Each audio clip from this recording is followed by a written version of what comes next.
my challenge beer. I asked Chris what kind of beer he liked in the UK, and he said an Old Peculier. So I looked up a clone recipe and found a clone recipe, and this is the first batch, just to give it a crack and see what it's like. Chris will be the first person to taste it. Blind tasting. Blind tasting. Okie dokie. Colour's good.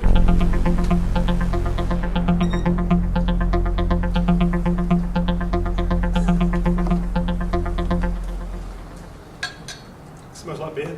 It's good stuff.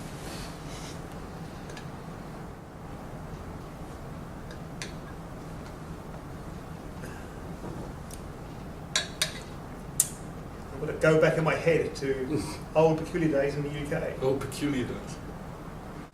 Very, very dark beer. Yeah, it's Darker got than a, usual. it's got a good colour in What's it. the ABV again? 6.1. 6.1. The colour was really good. There was no sediment. The sediment really solidified at the bottom because I used fish. Fish.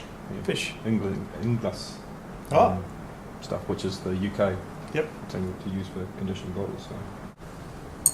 It's got about 6 different grains in it, some wheat, some dark sugar cane, some molasses, some golden syrup. It's got some good bubbles on it. It's got some nice little bubbles. Got a good head. It's definitely an English beer. There's not the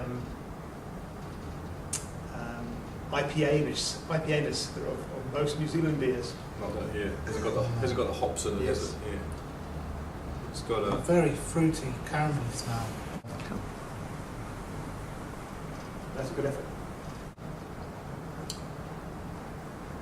Body, it's not as, from memory, it's not as thick or as richer body Yep. as Old Peculier in the UK, but it's certainly a very close clone from memory. It's a little less sour than normal Theakston's, which has a little sour aftertaste, which is quite nice, but it's actually better, I think.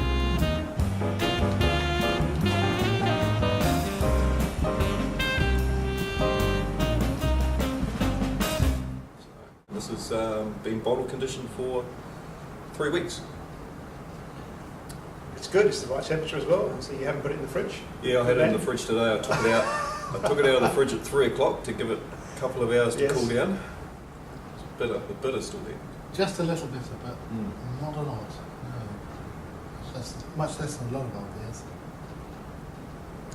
But again, there was never a lot of aftertaste in the Old Peculier I remember as well, so. Right.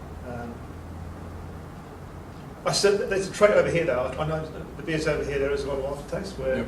whereas in the UK there isn't as great an aftertaste. I'd pay for that. Cool. That would be. I was apprehensive when you said you were going to make one, I have to say. Yeah. But yeah, you've done a good job. Cool. Thank you. It's done very well. It's got the right balance between sweetness and bitterness, just like Theakston's has. Mhm. And I'm very impressed. I could drink a lot of this, unfortunately.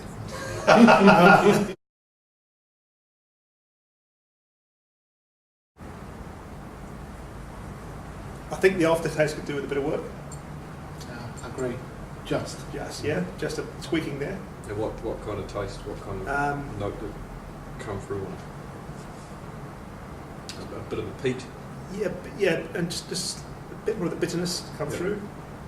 Not Okay. sure how you'd achieve that, but You get a little bit more hop. You get a little bit more hop at the end to get the resin. that's really going to be a missing thing I can consider. 15, 20. I'm pretty impressed with the colour and with the taste that came out. I had no expectation of what it was going to be like. So I'd give it probably around about 16 out of 20, but I'm biased because I brewed it. Colours very dark, really nice. Aroma's delicious. Taste goes down very easily, and I would agree. The aftertaste just a bit sweet for a bitter, but just a little more bitter. Maybe you can find a way to make it a little bit sour, but otherwise perfect. I'll give it 17.